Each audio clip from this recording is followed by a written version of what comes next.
Welcome to Washington Post Live. I'm Heather Long, an economics correspondent formerly, and now a columnist and editorial writer at the Post. Today we're talking about the global economy, how things are going with the supply chain and the global labor shortage and other issues in the world. My guest is a very special person, a CEO. That's Revathi Advaithi, the CEO of Flex, one of the world's largest manufacturing services companies. Welcome to Post Live, Advaithi. Thank you for having me, Heather. So let's start with what is Flex? Your company has often been called one of the biggest companies in the world that a lot of people haven't heard of. You're not a household name like Coke or Apple, but you manufacture or you help manufacture a lot of products that many of us know and probably have in our homes or in our businesses. Can you give us an overview of Flex? Yes, absolutely, Heather. We're a name behind many brands, and like we said in the introduction, 160,000 employees, 100 plus manufacturing location across the world.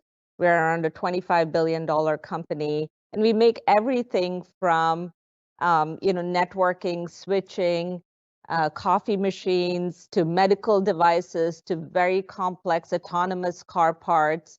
So you probably think of something that you have around you in your office or at your home, and we probably make it. So one of the world's largest manufacturing companies, and we say we make many little things in high scale, high volume, and many very large, complex things that we make across the world. Fascinating. One of the things that you make, I believe, is ventilators, and you were one of the leading producers of ventilators during this COVID crisis. Can you give us an update on the global supply of ventilators? I know you were just churning out so many in 2020, but how are things looking in 2021? Do most countries have what they need now? On ventilators, absolutely. Last year, when we first jumped into it, actually, we made many medical devices, things like oxygen concentrators and things like that, but we weren't making ventilators. So when we jumped into it during the pandemic, it was because customers came to us and said, "Hey, nobody can scale up as quickly as you. So can we just start producing ventilators in more locations across the world?" And at that point, I think the world's production of ventilators was around like 50,000 annually, and Flex scaled up, across many factories, like many companies across the world did the same. And I would say we have enough production and capacity across the world, thankfully, for ventilators. And it's not as much as a requirement as it was when the pandemic first started. But medical devices in general, many medical equipment to support the continued kind of pandemic rise is still a significant part of what we're focused on right now. So one of the key challenges, as you know well, of being a CEO right now is just keeping people safe. You've obviously got 160,000 employees in countries around the world. I'm wondering, how do you feel? Like, are you requiring that your employees get vaccinated? Heather, keeping our employees safe is the most important thing. I always tell people that when everyone has the luxury of kind of saying, "Oh, I'm working from home," right? I'm dialing in for the call. And, at the height of the pandemic, we still had to focus on how do we bring employees into work so we all can order the stuff we're ordering on and it shows up in our doorstep. A lot of our 160,000 employees don't have that luxury because we have to show up to make the things that everybody is using. So health and safety practices have been at the core of everything we do, right? We've figured that out on day one across every location that we have in the world. Everything from social distancing. How do you bring people in from their communities into work? How do you do shift change? How do you mask? All of that has been such a significant part of what we do. And we're learning every day. With every new variant, we learn, we correct, we get better at what we're doing. And I would say, in terms of vaccination rates, we have a very significant vaccination rate across the company in many parts of the world and in many countries where we have enabled our employees to, in our factories to bring in vaccinations so they can and their communities can get vaccinated. So I would say from a mandating standpoint, we haven't done that, but we have a very high vaccination rate across many of our factories, and we're very pleased with kind of how our employees are reacting to it. Feel very comfortable with the health and safety and how we're addressing it across all our locations. Yeah. And I guess as Omicron obviously scales up and appears to be a bigger problem around the world, are there other changes that you're making now that like many companies are requiring masks again, or my company just announced a delay of a return to office. As you said, you can't do that, and your factories have to still produce. What are you thinking right now as Omicron grows? Heather, we never changed our mask mandates across all our factories across any part of the world. So whether you're in kind of Ukraine or Brazil or India or China or the US, we just kept with our mask mandates throughout. We actually started producing masks for our employees when the pandemic first started. And we didn't feel comfortable that we were ready for kind of taking off masks in any of our factories. So we've been just using that as a significant part of our health and safety practice. And so with Omicron, nothing changes for us that way, right? So we're still doing social distancing. We're still kind of planning our shifts out in a safe way. So we never relaxed that side of how we were working. And so for us, there's nothing to change other than, continuing to just monitor and make sure we have strong contact tracing and things like that. So, but so far, I would say so good. With the Omicron variant too, we're not seeing a huge rise in cases yet, but we're monitoring and tracking that very closely. And our mask mandate helps. Mm. So I want to ask you as well about the supply chain. Flex is heavily involved in helping companies think through the supply chain, and obviously, it feels like we're all experts in the supply chain now, trying to understand how goods flow around the world and where these log jams are. I'm curious to get your take. Is it looking any better as we head into 2022? Yeah, Heather, isn't it funny how everybody knows what supply chain is today? I tell people that, every time I'd explain to my family, oh, I'm a supply chain leader many years ago, everybody say, what is that? Who is that? What do you do? And now it feels like every kid in the street knows what supply chain is. So maybe that's one good thing that comes out of this crisis is everyone at least has a healthy respect for all the hundreds of professionals who work in this space. So first thing I would say is that our view is that this is a very, very difficult place to be in terms of the supply chain crisis itself. It's a tough slog every day, whether it's looking for containers or whether it's looking for enough production parts, whether it is starting and stopping our factories because we don't have enough product to bring in and manufacture. So it is still a very, very difficult place to be because there's so many parts of the supply chain that is still at risk. But we in our company, we have around 10,000 people who actually only track and manage our supply chain, everything from planning to bringing materials to tracking logistics. And so we're well positioned at least to deal with this for our customers, whether it is finding parts or finding an alternate source or requalifying a part or finding a new container. We just have thousands of people who are just doing that every single day. But our view of the supply chain crisis is that it's been a long time in the making. And it's not just something we woke up and happened yesterday, right? Think about how lengthy supply chains have been getting with the whole globalization phenomena, right? It is something that has built up over a long period of time. Think about the build up of electronics and semiconductors in everything we do. That has been going on for a long period of time. So all of those has been building up. And the minute there was a crisis, then it just got accelerated in a very significant way. And that's kind of where we are today. And like every supply chain crisis that has happened over my last 3 decades of working in this, it takes time for it to correct, right? Because we have what is called the bullwhip effect. It takes time to build up enough product. It takes enough time to clean up make sure channel has enough product. All that takes time. The good news is demand is still very, very strong, which is great. But the other side to it, it means it'll take a while for the supply chain crisis to clear up. So we think, we'll have to continue to work through this over the next kind of 12 to 18 months. Yes, your company has some great indices and metrics that you're putting out that I've spoken to some of your economists about, that tracks and forecasts these various aspects of the supply chain. Uh, I'm curious to get your take. We just had last week the executive director of the Port of Los Angeles. You probably know him. And he sort of was more optimistic than you all. He thought that things could look better by maybe June or July, that it could look more normal in terms of the flows and the times, not so much delays that we're seeing of unloading ships. Now, that's obviously only one facet of the supply chain. Your company and some of your folks I've talked to seem to think it could take more like a year before we're truly back to something that looks more normal in the supply chain space. Do you think there's any hope that by this summer it could be better, like a lot better?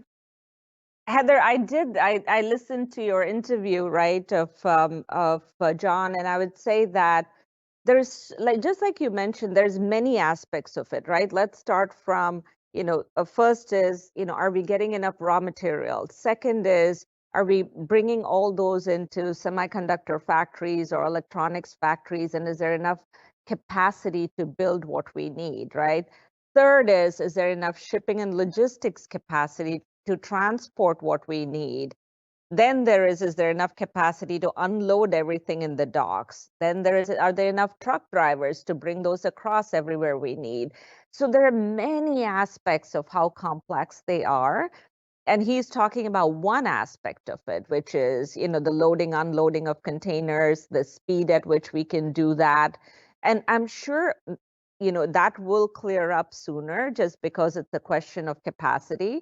And they are building up capacity and they're building up longer hours and doing all that to clear up demand. It is the holiday season, so there is more demand from a consumer perspective. So parts of it will start clearing up sooner than later. That is bound to happen. But what is also happening is, like I said, demand is very strong. Channel has to get filled up, right? And we need to put all supply back in the inventory. Go to a car dealership, see how many cars you can find, right? So those channels have to fill up.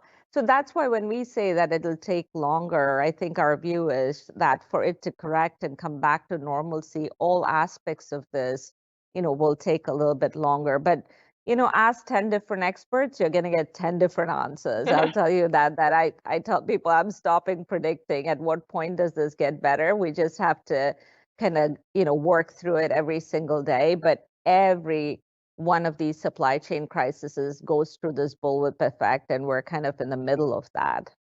I know it's always dangerous to make forecasts, and especially right now. How many of us have been humbled time and again during this And crisis? you know that being from an economist background, right? I do. Yeah, we're even worse, almost as bad as the weather forecasters. But anyway, I want to shift a little bit on the supply chain to you keep bringing up these longer term issues. And obviously, we're all focused, like you said, on when is my favorite product going to be back on the shelf, or when is the car lot going to have more options again. But I think you're right that beyond the immediacy of this crisis is what are these longer term investments that the United States and other nations need to be making to really help supply chains? And I wonder kind of, there's so much we could talk about, but could you pull out your top two or three that, when you talk to government officials or company leaders, what are you urging people to really think about, make this investment for the long term? I'd say the first and the most important, Heather, will be, kind of reducing the complexity in the supply chain, which means that we will continue to bring things closer to the end consumer in terms of manufacturing capability. And for that, I would say government can always help because, one of the biggest gaps we have is skilled workforce. And so the focus on what are the long-term areas where we can build manufacturing in different places in the world? How are you able to build the skilled workforce required to do that? And doing that in a planful way would be the top of the list in terms of the most important thing we can do, because we definitely are in a place in time where the shift of supply chains is going to happen. And we're going to see that in our time. I always joke that, just like Tom Friedman wrote The World is Flat, he's going to have another book coming back, right, about how the world's going to be different in terms of manufacturing moving forward. So we have to be planful about that and say, what are the areas that we need to build the right skills in? Because everything doesn't fit everywhere. But for example, if electric vehicles and autonomous is the world of the future, are there very specific skill sets and manufacturing hubs that we need to build up, right, across the country? And how do we invest in that, right? What is the government's role in investing in that? So for me, that is the single most important thing, because the workforce has been retrained to become a services workforce, right? We have lost the manufacturing capability and the skill set. While we want to do that and we talk a lot about it, that's going to require a very thoughtful educational path and a reskilling path that I think that the government can play a huge role in. So I'd say that is very important. And then the second, of course, is things like semiconductor investment. Recently the $50 billion investment that the government has talked about is a start. But significant investments like that have to be made to say, how do you make the R&D investment required? How do you make sure that you have the manufacturing capacity? So you have to pick the two areas, which is invest in manufacturing hubs across the country. And then the second is really focus on reskilling the workforce to be able to work in those locations. Yeah, it's so, like you said, it's so fascinating to hear you talk about, you see these trends playing out of more, I guess we would call it regional manufacturing, as opposed to manufacturing so much in Asia and shipping it around the world. It's just mind-boggling for me to hear you say it's such a different conversation than 20 years ago or even 10 years ago people were having. Can you say a little bit more about, so do you kind of foresee that the United States needs to bring more manufacturing back home, for instance, to build more semiconductor factories here in the United States or at least in North America? Absolutely. I'm a huge supporter of bringing manufacturing closer to the end consumer, right? Because like I said, the supply chain complexity has been building up for a long period of time. And one of the things we need to address is reducing that complexity. And how do you reduce that complexity? You manufacture closer to the end consumer. Now, since that trend is already prevalent and is a significant conversation in every C-suite, I am a believer that, with the amount of automation and the amount of new equipment available, countries like the United States can be, just more efficient in manufacturing capacity than we've ever had the capability to be. So the world has changed. We have new technology in automation. We have new skills in being able to deal with automation for manufacturing. That's very different than where we were 10 years ago or 20 years ago. So we have an opportunity to say, you can have regional hubs of manufacturing, particularly in complex products, right? So I'm not talking about little high volume products like capacitors, resistors, or things like that. But in large complex products, like how do you build the hub of the autonomous vehicle of the future, right? Those kinds of complex products, you can invest in in automation and manufacturing and build those regional hubs closer to the point of use. And so I'm very bullish about the future of the United States in terms of manufacturing capability, right? I'm hopeful that it stops being only a political conversation and there's real investment, not only from the government, but also from, all companies to really help build that manufacturing capability. And I think that is going to be the wave of the future. That's fascinating. And as you well know, for years the argument was always it's so much cheaper to manufacture elsewhere, particularly in parts of Asia. Do you see that we used to call in economics the wage differential or the wage gap? Is that closing? You talked about some of these higher skilled areas of manufacturing that could come back to the U.S. Are we at a place where we can pay a U.S. wage, to make a lot of these products? Yeah, I would say, labor arbitrage is one portion of it, right, Heather? At some point, the conversation is way beyond that labor arbitrage. And yes, that is narrowing a lot, as you can see it. But I think about it as a total cost, right? We have to think about it. Everything from how you get the raw material, how you transport it, how you convert it in the factory, how you ship it. So if you look at it from a total cost of ownership, when you're paying so much money to put things in a container, when you're paying so much money to ship something across the world, then the total cost, you have to look at it from an end-to-end perspective.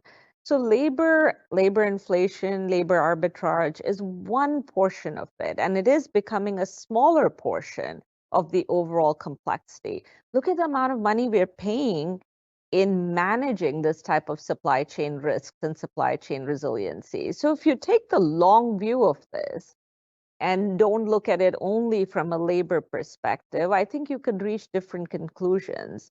And the good news is, I think every CEO, every CFO, every chief procurement officer today is taking the long view on this. And you're looking at it more end to end, not only from kind of labor cost perspective. And I would say the other thing is that automation plays a huge role in this, right? There is so many new forms of automation, and that plays a big role in how you manufacture. So I'd say, I think about it as more of an end-to-end, and how do you look at the whole value chain, not just one sliver of it, and then you reach, probably different conclusions. Yeah. Speaking of labor, I'm curious. We've been writing obviously a lot about challenges many companies have had hiring. What are you finding some of the most difficult positions to hire for at Flex right now? I would say yes, the war in talent is big, right? We hear everything from the great resignation to where are all these people going. So for us, the biggest requirement is, of course, around supply chain professionals, planning, materials. Those are kind of the big areas of investment for us. And today, those they're in great requirements. So, but almost every aspect, I would say, of talent, whether you think about finance or human resources or people that we need in the factory floor, there isn't one area where there isn't a need for talent today, Heather. I wish I could tell you that one's more than the other. But of course, standing on top of everyone's list is everyone wants the world's best supply chain professionals, and everyone's looking for the same group of people. But it's across the board, and I'd say it's across every country we operate in that there is a need for great talent, and there seems to be a real focus on finding the best right now, and it's quite a challenge. And I guess, are there any strategies that you all have used in the last year or two to try to stand out as a company? We've certainly heard, obviously, many workers are trying to find remote jobs, and that helps as they search or looking for a certain amount of pay or looking for mental health benefits or certain childcare help. Is there anything that you all have changed that seems to really be attracting people's interest? I'd say yes. In our life and in our world, for people who are not in the factory and who are working kind of remote and are able to do that, we've for a long time provided many benefits, right? Because I'm a woman. I've kind of worked through having children and trying to get to work and do all of that. So we've definitely provided flexible benefits, remote working capabilities, how we think about how you're working, where you're working, the flexibility involved in it, those types of benefits or opportunities we've been providing for a while. And some of them are accelerated, like the focus on kind of mental health and really helping people to think through, how do you work through this pandemic? How do you deal with these crises at home? Those things have definitely accelerated because everyone needs help around it. But we've always been a very inclusive company. We've always focused on kind of finding talent who really love working in our type of environment, who love manufacturing.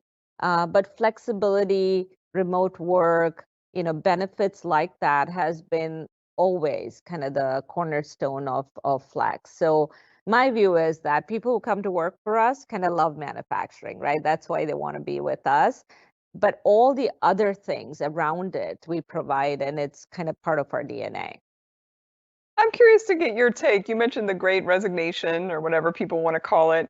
One of the surprising aspects to me is that manufacturing quits have actually been rising and are basically at a record high as well. So most of us might understand, okay, people leaving a restaurant job or a retail job, but or even healthcare right now. But I think manufacturing certainly a surprise to me to see that so many people resigning.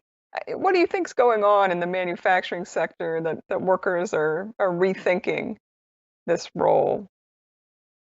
I think it's not just Heather, my view is that it is probably across every sector, right? Because I think sometimes people are just using this opportunity to just rethink where you are in life, right? What do you want to do?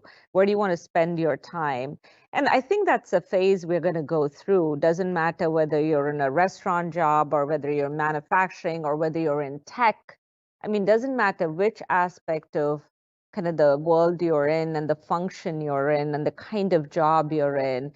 The pandemic, where it's a health crisis, where it's a human welfare crisis, where your friends and your family and your communities have been impacted, has been a time of soul searching for so many people, right? And I'm not saying this as a CEO of a company. I'm just saying this as a human being, as someone who has seen, families and friends go through this. And for me, it doesn't matter which sector you're in, like everybody is in that phase. So I don't think it's like whether it's one sector is difficult or not difficult. I think just people are just rethinking, where am I going to spend my time? And I think we're going to see a phase in time where that is going to happen, and hopefully it corrects and we see kind of a wave of people coming back into the workforce. Mm. You have an amazing backstory, Revathi. Born in India. I believe your mom raised you and did not have a college education, but really encouraged you to go to college and to study engineering, mechanical engineering. Certainly not a field that often has a lot of women in it. And then you started on a factory floor yourself. I believe your early jobs were managing for Eaton, a global power company in Oklahoma. I'm curious what drew you to manufacturing and what did you learn on those early days on the factory floor?